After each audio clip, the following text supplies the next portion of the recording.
Assalamualaikum warahmatullahi wabarakatuh. Selamat pagi anak-anak. Bagaimana kabarnya? Bertemu lagi dengan Ibu Nailu.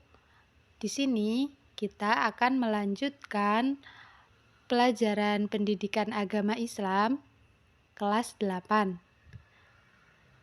Perlu diketahui, sekarang kita memasuki bab akhlak terpuji. Apakah akhlak terpuji itu? Akhlak terpuji menurut Imam Ghazali adalah sumber ketaatan dan kedekatan kepada Allah Subhanahu wa Ta'ala, sehingga mempelajari dan mengamalkannya merupakan kewajiban individual setiap Muslim. Akhlak mahmudah merupakan perilaku manusia yang baik dan disenangi serta sesuai dengan ajaran yang bersumber dari Allah Subhanahu wa Ta'ala. Contoh akhlak terpuji menurut Imam Ghazali adalah menolong teman, membantu orang tua, menghormati guru, dan tidak membuang sampah sembarangan untuk menjaga kelestarian lingkungan sekitar. Akhlak terpuji sendiri terbagi menjadi 5 macam. Yang pertama, ikhtiar. Yang kedua, tawakal.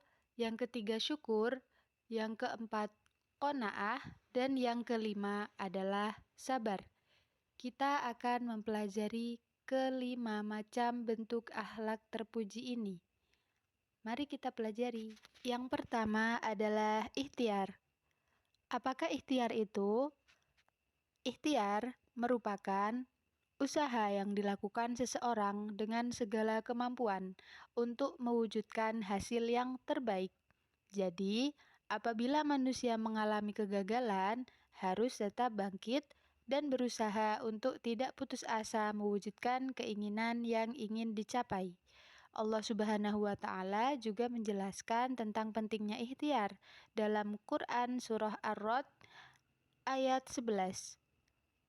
Contoh dari bentuk ikhtiar adalah belajar sebelum menghadapi ujian, lalu berlatih dengan tekun sebelum melaksanakan sebuah pertandingan. Akhlak terpuji yang kedua adalah tawakal.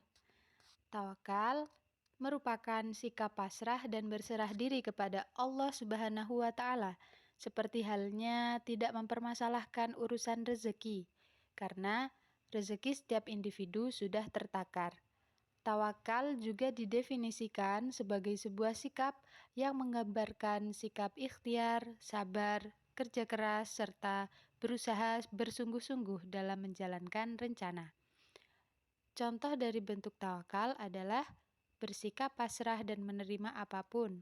Yang kedua, tegar dan tenang dalam menerima keberhasilan maupun kegagalan.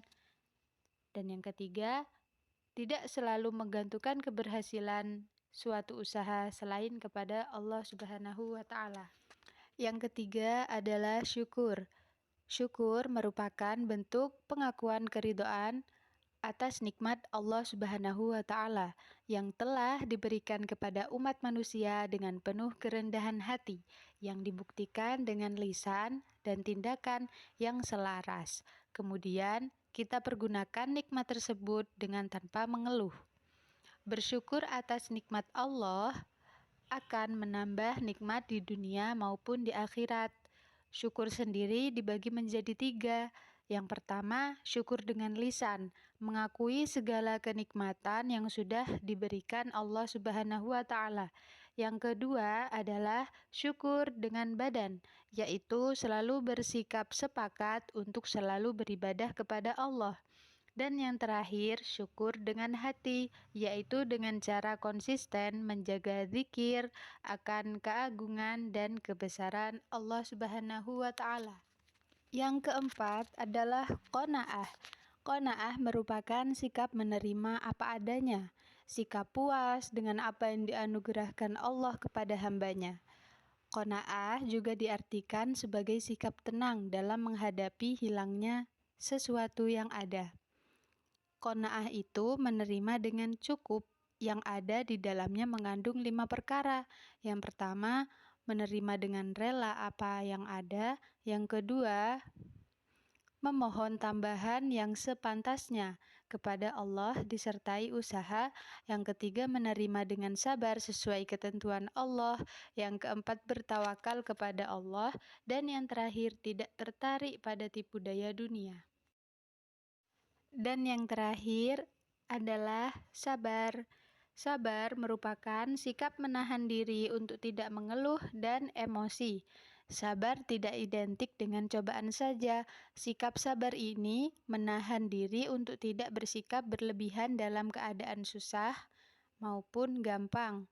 Imam Al-Ghazali membagi sabar menjadi 3 macam, yaitu yang pertama, sabar dalam ketaatan, yang kedua, sabar dalam menghadapi musibah, dan yang ketiga, sabar dari maksiat. Sekian materi yang dapat Ibu sampaikan, semoga bermanfaat. Jangan lupa untuk selalu melakukan akhlak terpuji dalam sehari-hari. Terima kasih. Wassalamualaikum warahmatullahi wabarakatuh.